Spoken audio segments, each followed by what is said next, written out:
Hey Arizona, it's Rob Paveza. I'm here to announce that effective today, I'm withdrawing from the 2022 U.S. Senate race. I'm going to talk a little bit about why, but I want to ask you to share this out. The aim of my campaign has always been to move and reframe the conversation, but the only way this will move is if we talk about it. So I'm going to ask, and I hate asking, really I do. First, I want to deeply thank everybody who has supported our efforts. I have tried to call and thank everyone individually for your support, both financial and with time. It has really meant the world to us. I really appreciate that. The purpose of my campaign was never to win. Meredith and I knew that the odds of success were astronomical. What I'd actually hoped to do was to move and influence the conversation going on here in Arizona. It's been a deep challenge, however. Getting an opportunity to talk at our to our local Republican activists. I reached out to all of the committees across the state and asked if I could give a speech or even just come to shake hands and meet people.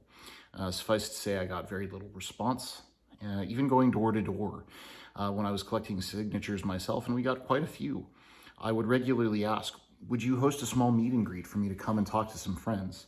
And people were very gracious. We had a lot of success going door to door, but unfortunately, we were never able to actually secure a meeting. And at this point, the math just doesn't work out. We've actually made this decision about probably 3 months ago, and in that time, we haven't collected any additional donations. So I think that's fine. It's life, and really, I don't expect anybody to give me a platform. I haven't served in office. I'm not particularly known, even among the activist base. It's been about 13 years since I helped anyone run for office here in the Gilbert area. I had participated in 3 campaigns, but most of those folks have moved on. Later, I moved to Tempe, and we got involved with that group, but many of those folks have also moved on. So I really don't expect anybody to hand me a microphone.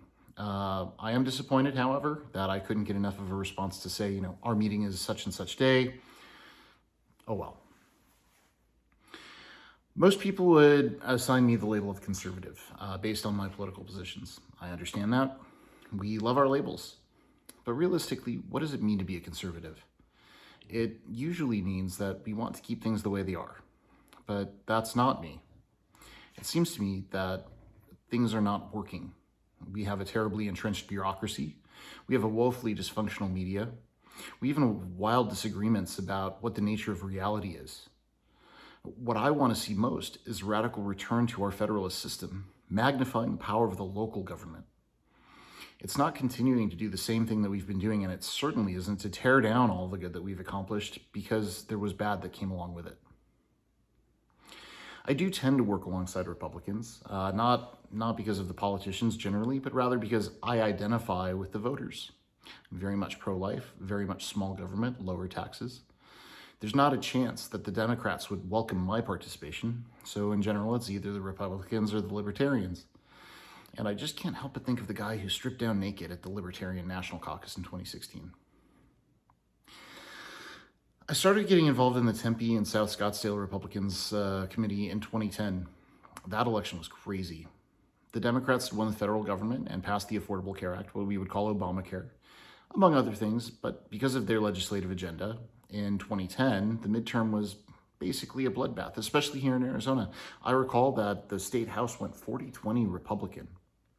Amazingly, in our district, 2 Democrats won still, principally because the one good candidate we put up, he got sued off the ballot at the last minute. He didn't actually live in the district. Bummer. And the person we got to backfill for him had a rather embarrassing criminal DUI incident.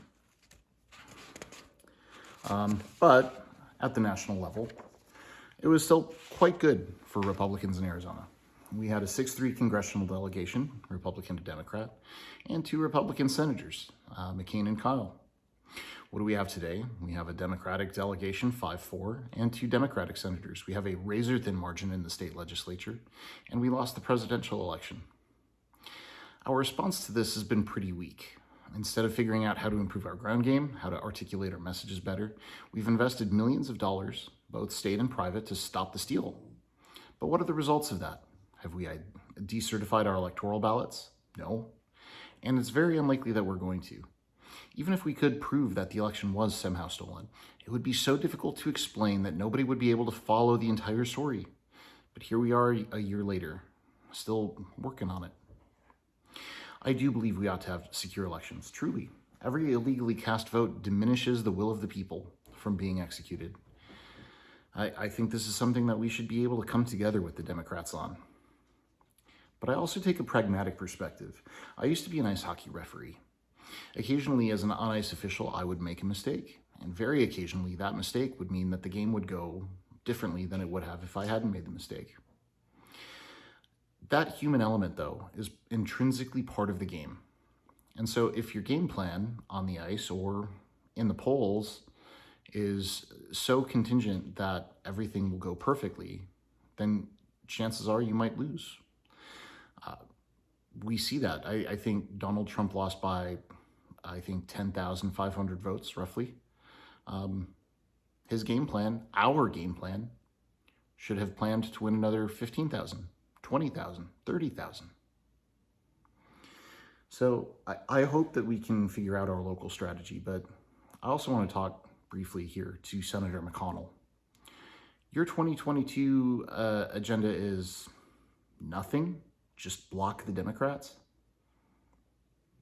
You know, as I think about your strategy, I get it. You're planning on riding the red wave that's going to appear as angst and anger about all of today's topics. Vaccine mandates, CRT in schools. You're going to use that to turn out voters to vote out the Democrats.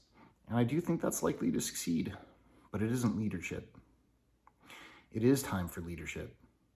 It means taking a position and pushing towards it, and hopefully people will follow. It's risky. People, maybe they don't agree with where you're aiming, and so you lose the people then. Or maybe you aim in a particular way and you don't really follow through because you were grifting, and then people will vote you out for that. It's way less risky to not take a position. Sure, it is nice to have some conservative justices, but it isn't leadership. And under this brand of leadership, the Republican Party has been nothing but a speed bump to the Democrats over the last, decade? I have to say, it's humorous too, watching pundits predict that if Roe v. Wade is overturned and the Republicans take the House and Senate back in 22, that there would be a concerted effort for federal legislation banning abortion. There might be. In fact, I would be willing to predict it. But only because there's a Democrat president and it'll get vetoed. It won't be overridden. And if somehow we manage to get a Republican president in 24 and continue to keep the House and Senate, somehow that legislation is going to not make it through committee. That's my prediction. It's far more politically profitable for Washington to continue having the debate over abortion than to actually do some policy about it. And I will say this so that I'm not strictly tearing down the Republicans. As I stated on my Twitter, I said no vaccination without representation. The vaccine mandate through OSHA is exactly the same problem. It's clear that it's not going to pass constitutional muster, and if the Democrats really believed in it, then they should just do it through the legislature. They control the legislature and the presidency, and that would be showing leadership. It would show that they actually believed in the thing and were willing to stake their careers on it. I want to call this an appeal to the center. Since I moved here in 1998, Arizona has felt like a place that really cares about freedom. Maybe it's from our Wild West history, but it seemed like all of that time it's been a purple state. And I think that's because the draw of liberty transcends the left-right economic divide. But realistically, we need to find a way to be neighbors again, and we can find that common cause in Americanism. In the country whose founding principles sowed the seeds that defeated slavery, in the country whose people were called by Frederick Douglass to live up to those principles, in the country that was so moved by Dr. King's dream, and in a country that has provided the opportunities for millions upon millions of immigrants and their children to come here with nothing and to leave a legacy. That's my America. That's the America that I want to cultivate for every American. It's complicated, and to get there, we have to work together. It sets us back to demonize each other. Many of us are exhausted by the mudslinging, myself included. So if you're in the center, I encourage you to get involved. And I don't just mean voting. Sign up to be a precinct committeeman. These are the local official party members, and it's these people who answer the straw polls. It's these people who are the activist base, the people who get out the vote, the people who can influence our congresspersons. We can't sustain this continued polarization. But beyond that, we need more people to be invested in what the government is doing on a day-to-day basis.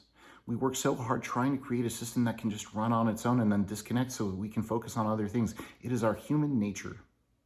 But I want to see people activated and putting forward their effort to our communities. I was very proud of my wife last year. Some kids had come through our neighborhood and drawn some lewd pictures on the street with chalk.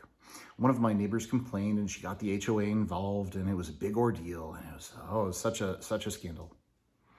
Another time, my wife was going for a walk and she noticed that there were more lewd pictures drawn on a metal pillar with some dry erase markers. Instead of making a big deal about it, she came home, got a washcloth, and wiped it off. Didn't have to announce it to anyone, didn't need to be outraged, didn't need to involve the HOA company. She just took care of it. She took care of our community, and that's the kind of thing we all need to do. So what's next for me? I haven't decided just yet. But part of the reason for getting out now is so that I can do something with what I've learned. And what I just encouraged you to do is to get more involved locally. There have been some shady things happening here in Gilbert. And in addition to borrowing $500 million on our behalf, the town council graciously just let us know that they're about to be raising our utility rates by 15%. Can I afford the 15% raise? Sure. But I don't think you need it on top of the $500 million that you just borrowed. I also have some ideas about where the state might take some targeted investments to, frankly, improve our ability to decentralize from all of our very tight, urban communities. I'm not sure what my next steps are. We'll have some time to discuss after the new year and once this campaign gets permanently closed out. That having been said, it's been my contention since this started that people who are in politics for too long tend to always see politics as the solution. If we would just pass this policy, if we would just enact this law. And it's my most ardent goal that I will always evaluate that question for myself. Remembering one of the greatest political perspectives that I can recall about the issue. In this present crisis, government is not the solution to our problem. Government is the problem. I think we can see that the COVID policies that have come through over the last couple of years are the perfect mirror for that issue. Early lockdown led to millions of gallons of milk being dumped, for example, because of a lack of containers and delivery capabilities. We saw reduced production across all kinds of industries, leading to higher prices and one of the largest spikes in inflation on record. We saw, in our arrogance, we believed that we could control everything, and all of the downstream effects of that haven't been observed yet. 800,000 deaths later, hundreds of millions of vaccines later, our president now tells us there is no federal solution. Well, kudos, Mr. President, truly.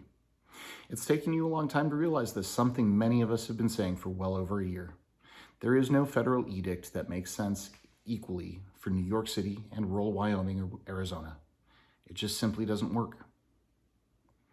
I'm also going to redouble my efforts with Arizona Boys State. This program is nonpartisan, and I believe that's a central, critical part of it.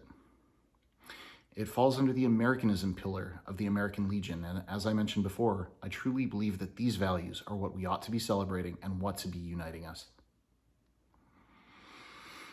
As I look around at our current political dialogue, I find myself asking this: are we too addicted to the conflict, or will we be able to get past the anger and the rage to enact real change?